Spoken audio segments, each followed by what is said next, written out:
Il y a quelques années, notre frère Joseph, notre brave frère Joseph, il m'avait dit une fois, tu vois ce passage de la Bible, il faisait référence aux Actes des Apôtres. Il dit c'est un passage qui vaut beaucoup et qui est riche, qui est très enrichissant. Mais il m'avait répété, il m'avait dit de bien le lire et de bien essayer de comprendre parce que c'est un moment dans l'histoire du christianisme qui a une importance très très forte. Et c'est pour ça que je voulais un petit peu cette semaine survoler un petit peu les Actes des Apôtres et voir un petit peu ensemble. Donc, les Actes des Apôtres est un livre du Nouveau Testament qui relate les débuts de la communauté chrétienne et l'expansion du christianisme après l'ascension de Jésus. On peut voir à la fin de l'évangile de Marc et de Luc l'ascension du Christ. Et ici, donc, on fait un peu la suite de l'évangile de Luc, on peut dire. Donc, le récit rappelle les actions, les exploits des apôtres, d'où le titre des Actes des Apôtres. Les Actes des Apôtres, donc, a été écrit par Luc, constituent le 5e livre du Nouveau Testament. Ce texte fait suite à l'évangile selon Luc et est dédié à un certain Théophile. Les Actes décrivent comment les apôtres, après la Pentecôte, ont commencé à prêcher l'évangile et à établir des communautés chrétiennes à travers le monde méditerranéen. Ce livre des Actes est un passage important dans la Bible, comme je vous ai dit, et il sert de lien entre les évangiles et les épîtres. Dans les évangiles, nous voyons surtout le ministère de Jésus et l'enseignement qu'il donna aux apôtres qu'il formait. Les souffrances, la mort, la résurrection sont toutes présentées. Mais là, le récit s'arrête. L'Église n'existe pas encore. Les disciples ne semblent pas avoir d'organisation. Ils sont un peu dans la confusion. Jusqu'au moment où Pierre décide en quelque sorte de prendre les choses en main. Il n'était plus que 11 apôtres. Et suite à leur requête auprès de Dieu, Matthias fut choisi pour remplacer Judas Iscariote. Donc je ne sais pas si vous vous souvenez ce qu'ils ont fait. Il fallait qu'ils soient 12, étant donné que Judas était parti là où, malheureusement, ce qui était prévu aussi. Et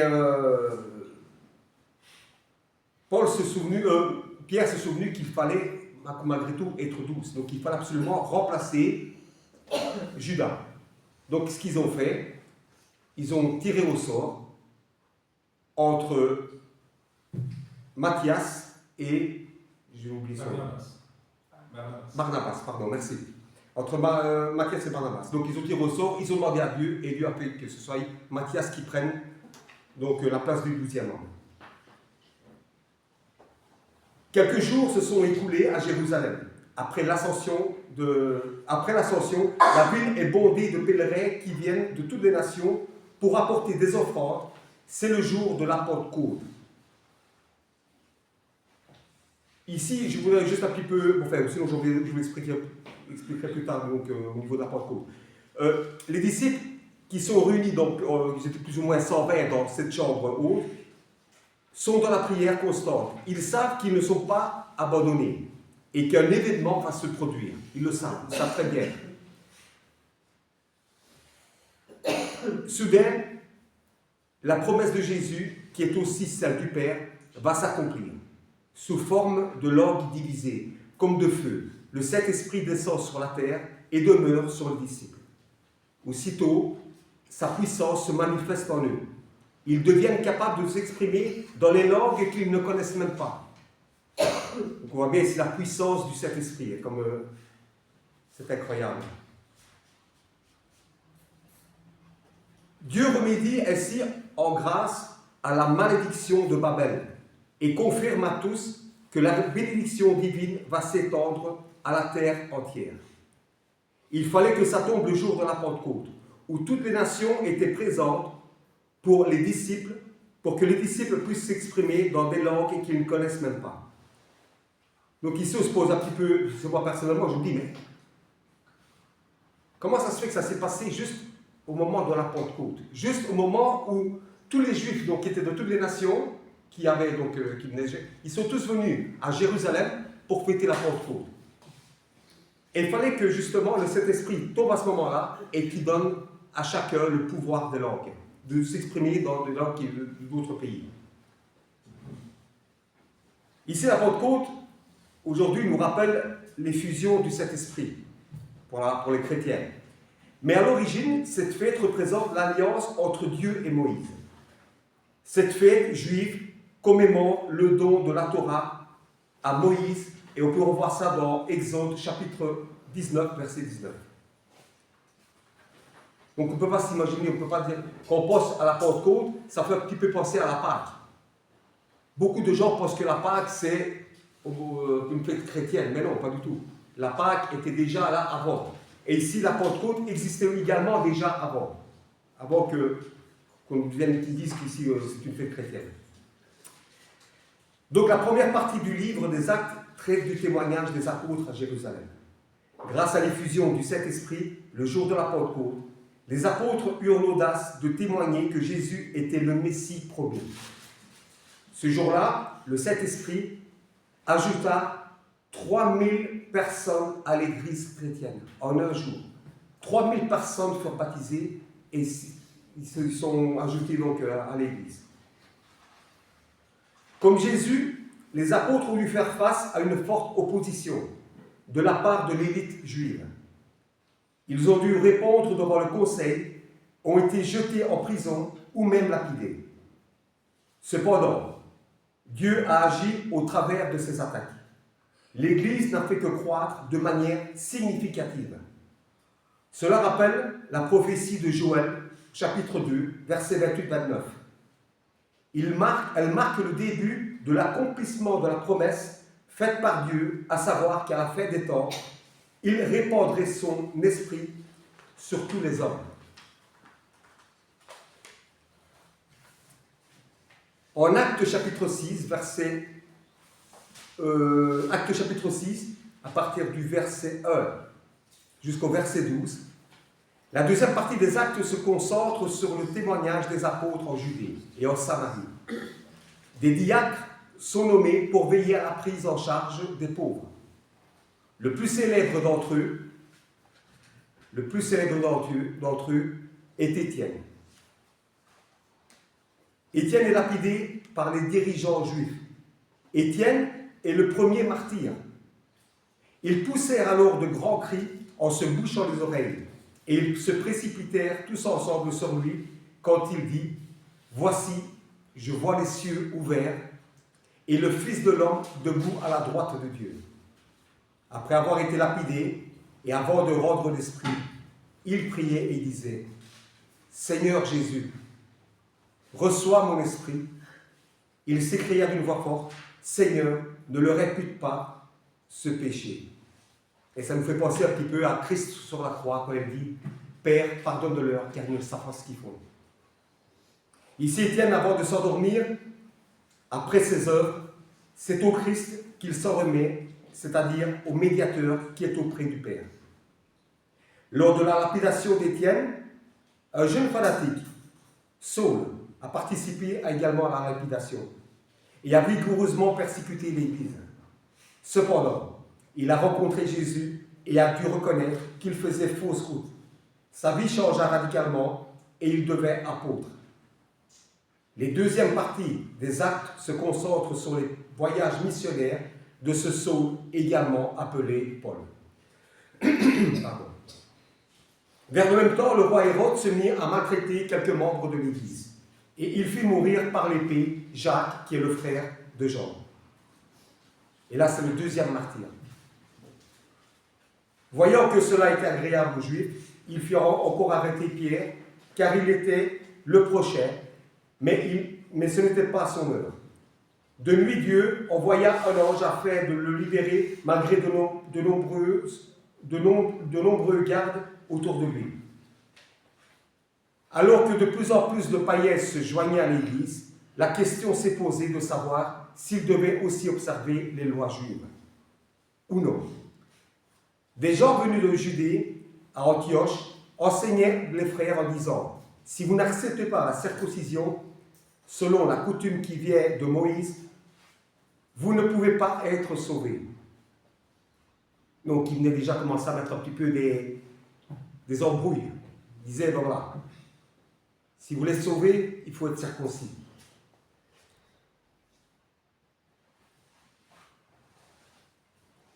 Donc, cela provoquait un affrontement ainsi qu'une vive discussion, engagée par Paul et Barnabas contre ces gens-là. Alors on décida que Paul et Barnabé, avec quelques autres frères, monteraient à Jérusalem auprès des apôtres et des anciens pour discuter de cette question. À leur arrivée à Jérusalem, ils furent accueillis par l'Église, les apôtres et les anciens, et ils rapportèrent tout ce que Dieu avait fait avec eux.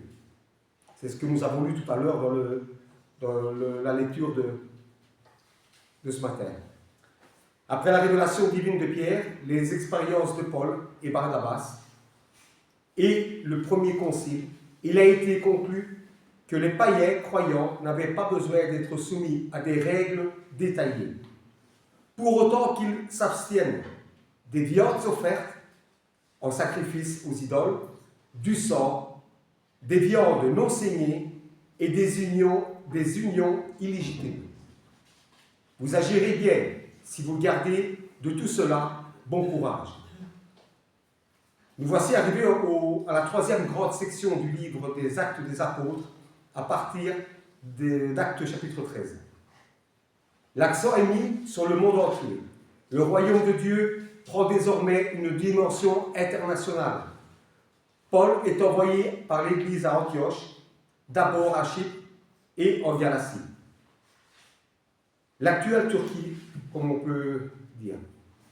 Antioche, c'est dans cette ville que pour la première fois, les disciples furent appelés chrétiens. Lors de son deuxième voyage, il pénètre en Asie mineure, d'où il passe en Macédoine et en Grèce. Et lors du troisième voyage, il se rend dans les mêmes villes que précédemment, où il visite toutes les assemblées afin qu'il retourne à Jérusalem. Dans le livre de Luc, Luc mentionne également la venue de Timothée, disciple que Paul tenait à cœur, dont il est dit. Il se rendit ensuite à Derbe et à Lystre, et voici, il y avait là un disciple nommé Timothée, fils d'une femme juive fidèle et d'un père grec. Les frères de Lystre et d'Icône rendaient de lui un bon témoignage. Paul voulut l'emmener avec lui, et l'ayant pris, il le circoncit à cause des Juifs qui étaient dans ces lieux-là, car tous savaient que son père était grec. En passant par les villes, il recommandait aux frères d'observer les décisions des apôtres et des anciens de Jérusalem. Les églises se fortifiaient dans la foi et augmentaient en nombre de jour en jour. Et là, on voit encore l'augmentation de l'Église qui est en train de se former, qui est en train de grandir à chaque fois. Notons également le repas du Seigneur. Dans le livre des Actes des Apôtres, il est mentionné que les premiers chrétiens se rassemblaient régulièrement pour rompre le pain, ce qui fait référence à la Sainte Seine. En Actes chapitre 2, verset 42, elle dit que les croyants persévéraient dans l'enseignement des apôtres, la communion fraternelle, la fraction du pain et les prières. Cela montre que la Sainte Seine est une pratique centrale de la vie de l'Église primitive, renforçant leur foi et leur unité. Donc ils ont continué à faire ce que le Christ leur avait dit dans la chambre haute. Souvenez-vous, rappelez-vous que le premier jour de la semaine, vous partagerez le pain et vous buerez le vin pour le sacrifice que j'aurai fait. En Actes chapitre 4, versets 34 et 37, aucun d'entre eux n'était dans l'indigence, autrement dit, la pauvreté, car tous ceux qui étaient propriétaires de domaines ou de maisons les vendaient. Et ils apportaient le montant de la vente pour le déposer aux pieds des apôtres. Puis, on le distribuait en fonction des besoins de chacun. Bien que concernant le partage des biens des disciples, il y a eu une déception, et on doit se rappeler ce qui est arrivé avec Ananias et Saphira. Car là, ils ont offensé l'Esprit. Ils pouvaient dire aux apôtres, on a des terres, on a ce qu'il faut. Ben, on veut bien vous donner par exemple 2 tiers, et on se garde 1 tiers. Mais ne pas mentir comme ça ce qu'ils ont fait. Ils ont fait croire qu'ils ont donné tout et ils ont gardé une partie. Alors qu'ici, on ne les obligeait pas à donner tout. Et c'est l'erreur qu'ils ont fait. Et malheureusement, ben, une fois qu'on a enfoncé comme ça l'Esprit Saint, je ne veux pas dire que maintenant ils sont en enfer, ou ça c'est Dieu seul le sait. Et que Dieu les a pardonnés, mais là c'est vrai qu'il y a eu, ils n'ont pas bien agi. Donc les 7 derniers chapitres des Actes sont consacrés au procès de Paul. Les problèmes entre juifs et chrétiens atteignent leur paroxysme. Paul doit défendre son point de vue par la puissance de Dieu. Il profite de cette occasion pour témoigner de la puissance de Dieu dans sa vie. Paul se présente devant le gouverneur et le roi et se rend même à Rome parce qu'il doit comparaître devant l'empereur. Et là aussi, je pense que c'est un peu l'Esprit Saint qui guide Paul afin qu'il puisse aller à Rome et faire, apporter donc la parole du côté de Rome. Et il y va de cette façon afin qu'il soit comparu devant l'empereur. Ce sera donc le dernier voyage de Paul, et en Timothée il dira « J'ai combattu le bon combat, j'ai achevé la course, j'ai gardé la foi. Désormais, la couronne de justice m'est réservée. » Là, il le sait très bien, ce qu'il a fait, ce qu'il a porté, et il sait très bien que sa couronne, sans prétention, mais la couronne est réservée pour lui. Le Saint-Esprit a joué un grand rôle. Il a confirmé la promesse faite par le Seigneur Jésus et Dieu lui-même. Rien que dans les Actes, le Saint-Esprit est mentionné à 5 reprises. Donc c'est assez dire le rôle important qu'il a eu aussi dans ce passage. Donc nous devons bien comprendre que le livre des Actes fait partie d'un moment charnière et de transition. Transition parce que nous passons de la loi à la grâce, par la foi. Tout ça par la persévérance des apôtres, des disciples, et évidemment la venue du Saint-Esprit comme il a été promis. Donc les apôtres, ils ont eu un travail incroyable au niveau des Actes. Ils ont eu beaucoup de travail, parce qu'il fallait confirmer ce que le Christ est venu dire dans ce monde. Et ils ont eu cette confiance, ils savaient très bien qu'à tout moment, il allait se passer quelque chose. Et c'est ce qui s'est passé, au moment de la Pentecôte. L'Esprit est venu sur eux, et là, ils ont pu continuer. Pardon. L'Église primitive du Christ est née. Et aujourd'hui, toujours guidée par l'Esprit, maintenons notre Église par la grâce qui nous est donnée, dans la foi et dans les œuvres. À Dieu soit la gloire au siècle des siècles, au nom de Jésus. Amen. Amen.